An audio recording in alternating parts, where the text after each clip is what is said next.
Bismillahirrahmanirrahim. Assalamualaikum warahmatullahi wabarakatuh.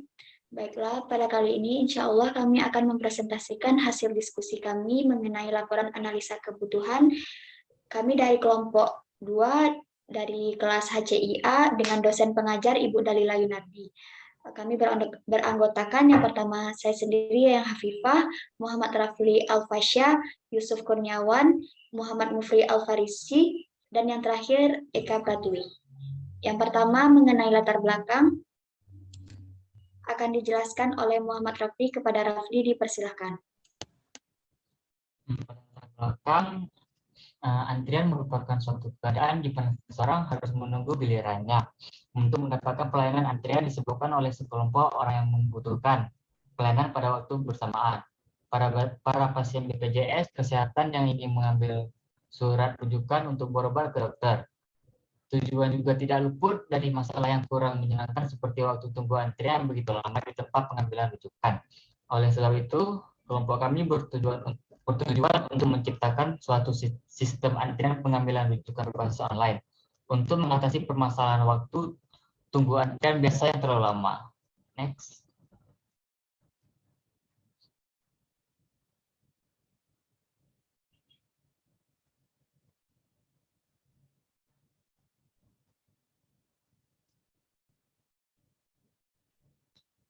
Pada metodologi ini kami mengambil beberapa jurnal, yaitu yang pertama ada permodelan dan analisis format jaringan antrian dari sistem rujukan berjenjang BPJS di Surabaya. Jurnal ini berisi model jaringan antrian dari sistem rujukan BPJS dan dianalisis performa antrian dalam jaringan tersebut. Yang kedua ada analisis sistem antrian pelayanan di loket pendaftaran pasien BPJS dengan model antrian multi-channel single fase. Studi kasusnya pada RSUD Dr. Sogiri Lamongan. Penelitian ini bertujuan untuk menganalisis sistem antrian pendaftaran pasien BPJS dan menentukan jumlah loket pelayanan yang optimum agar tidak terjadi antrian. Yang ketiga ada jurnal tentang perbaikan sistem antrian di kantor BPJS Tenaga Kerjaan Bandung. Penelitian ini dilakukan dengan metode analisis sistem menggunakan model matematis. Metode tersebut terdiri dari pertama ada metode analitis secara Markovian, yang kedua ada metode analisis general, yang ketiga dan metode simulasi. Next.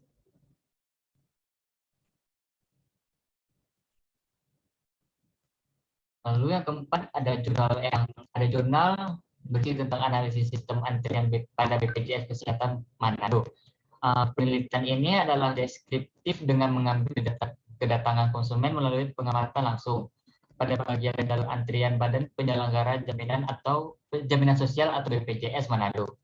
Yang kelima ada jurnal analisis sistem antrian guna meningkatkan efektivitas pelayanan pasien perawat jalan dengan BPJS pada UPT Puskesmas Ngawen 1 Gunung Kidul. Dilaksanakan penelitian ini adalah untuk menguji efektivitas pelayanan pasien perawat jalan dengan BPJS di UPT Puskesmas Ngawen 1 Gunung Kidul.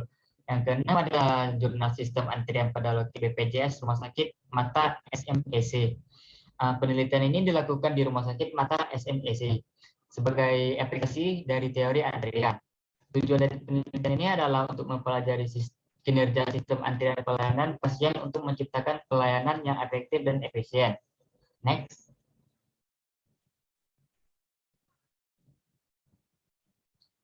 Yang ketujuh ada simulasi pada sistem antrian pelayanan pendaftaran BPJS Kesehatan kantor cabang Mendak. Metode simulasi ini dengan menggunakan sistem antrian multi-channel single phase untuk mengetahui berapa besar tingkat kinerja sistem antrian pada proses antrian pelayanan BPJS Kesehatan loket B dengan sistem yang sudah diterapkan. Yang kedelapan ada jurnal analisis pelayanan rujukan pasien BPJS di RSUD Khatib Uswain di Kabupaten Sarawangun, Provinsi Jambi. Penelitian ini merupakan penelitian yang bersifat deskriptif dengan pendekatan kualitatif. Bertujuan untuk menganalisis pelayanan rujukan pasien BPJS ditinjau dari 5 karakteristik rujukan di RSUD Khatib Uswain Kabupaten Sarawangun, Provinsi Jambi. Next.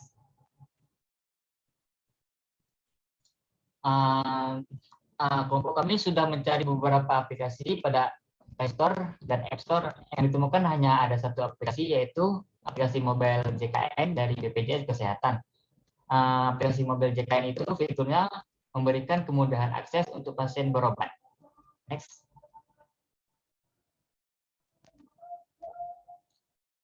Wawancara dan pengamatan pada kelompok kami ini, yang pertama itu ada materinya.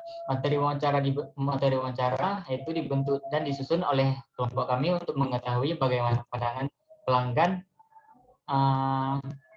antrian saat sedang berada di tempat BPJS, seperti kendala, suasana, pelayanan, serta solusi dari pengguna itu sendiri.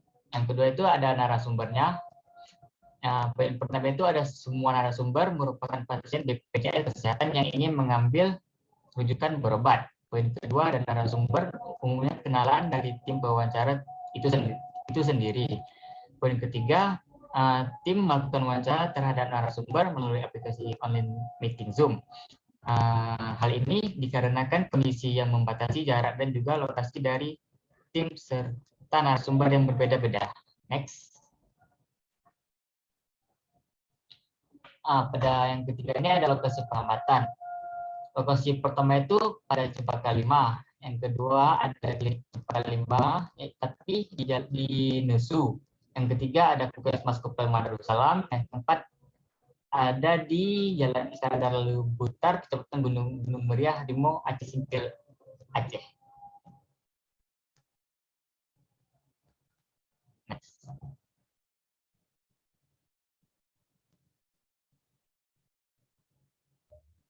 Baiklah, selanjutnya saya akan menjelaskan mengenai temuan dan primary research-nya. Di sini kami telah melakukan wawancara dengan kelompok user kami, yaitu ibu rumah tangga. Yang pertama narasumber 1 yang bernama Ulfa Safriati. Wawancara dilakukan oleh Muhammad Rafli. Masalahnya yang dialami oleh Ulfa Safriati yaitu pas lagi rame antrian menghabiskan banyak waktu karena banyak juga kerjaannya. Pandangan mengenai solusi pada sistem antrian yaitu mungkin bisa dibuatkan saja seperti pakai nomor antrian dan juga bisa seperti sistem booking. Selanjutnya, wawancara dengan narasumber kedua yang dilakukan oleh Muhammad Mufri, yaitu narasumbernya bernama Ayu Maulida. Masalahnya yaitu waktu untuk mengantri pengambilan surat tersebut sangat lama. Pandangan mengenai solusi pada sistem antrian ini yaitu tentunya pembuatan aplikasi antrian yang akan memungkinkan semua orang lebih efisien dalam menggunakannya. Selanjutnya, wawancara dengan narasumber ketiga dilakukan oleh Yayang Hafifah dengan nama narasumber yaitu Anggun Nurul Iman. Masalahnya yaitu nomor antrian yang disediakannya terbatas, apalagi di masa pandemi seperti ini. Pandangan mengenai solusi pada sistem antrian yaitu dengan membuatkan sistem antrian berbasis online untuk mengambil rujukan berobat di puskesmas dengan fitur-fitur yang bisa digunakan dan mudah dipahami. Selanjutnya narasumber keempat wawancaranya dilakukan oleh Yusuf Kurniawan dengan narasumber bernama Ibu Khadijah. Masalahnya yaitu antrian yang sangat panjang dan sistem pelayanan yang sangat lama dikarenakan pihak BPJS tidak selalu berada di tempat pada saat pagi hari. Pandangan mengenai solusi pada sistem antrian yaitu tidak ada, karena saya tidak terlalu mengerti dengan kecanggihan teknologi. Baiklah, selanjutnya mengenai value proposition canvas akan dijelaskan oleh Muhammad Mufri. Kepada Mufri, dipersilahkan. Baik, saya akan menjelaskan tentang value proposition canvas. Jadi value proposition canvas merupakan sebuah metode yang dapat membantu kita mengenal lebih dalam mengenai produk atau jasa apa yang menjadi kebutuhan konsumen, sehingga kita dapat menciptakan value untuk konsumen sesuai dengan kebutuhan mereka. Dan value proposition canvas ini terbagi dua, sebelah kanan dan bagian kanan dan bagian kiri. Next. Dan ini di bawahnya ada contoh dari value proposition canvas. Oke, baik. Yang pertama itu di bagian kanan. Di bagian kanan itu ialah customer profile. Jadi di bagian kanan ini terdapat gains, customer job, sama pains. Jadi apa itu gains? Gains itu ialah menjelaskan manfaat yang diharapkan atau suatu hasil yang diharapkan oleh konsumen dari menggunakan produk atau jasa yang ditawarkan. Terus itu ada pains, yaitu pengalaman negatif atau resiko yang pernah dialami oleh pelanggan dalam prosesnya menyelesaikan pekerjaan atau suatu hal berkait dengan produk yang ditawarkan. Terus yang ketiga itu ada customer jobs. Itu merupakan tugas fungsional, sosial, dan emosional yang dilakukan oleh pelanggan Terus itu adalah juga masalah yang pelanggan coba hadapi dalam menyelesaikan agar kebutuhan yang mereka inginkan terpenuhi. Next.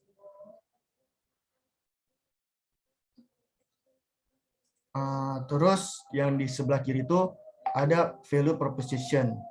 Di value proposition ini adalah yang termasuk value proposition ini ada yang pertama itu product and service.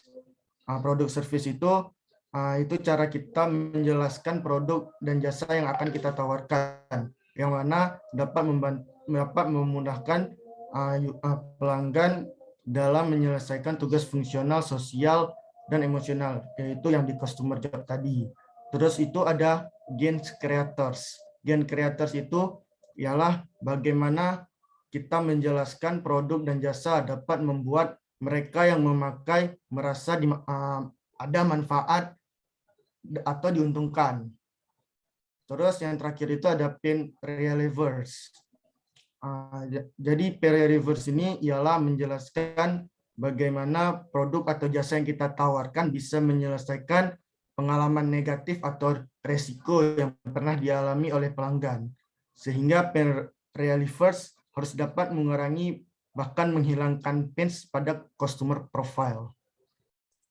Oke, next. Jadi di sini ada beberapa. Jadi yang di sini yang termasuk ke dalam kostum sebelah kanan di bagian gains-nya ialah bisa mengetahui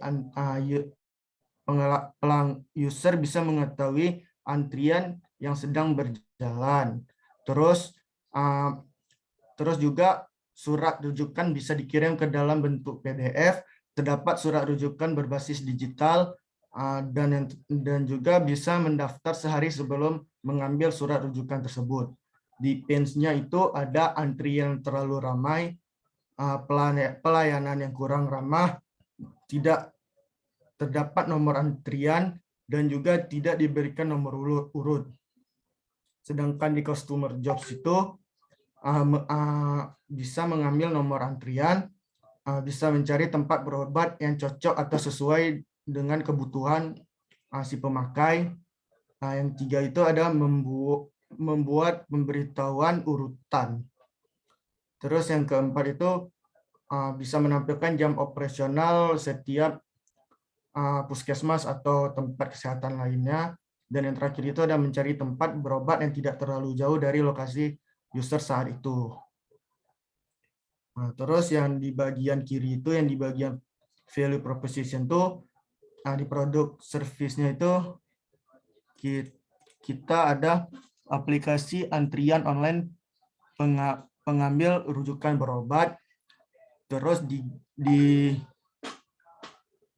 di gains creators-nya kita ada pihak tempat pengambil rujukan bisa mengantri di mana saja, hemat waktu. Sedangkan yang ada di pain relievers itu bisa menggunakan sistem booking, pembatasan antrian, jam operasional pengambil rujukan, terus terdapat pilihan RS yang akan dituju. Sekian penjelasan saya tentang the value proposition canvas.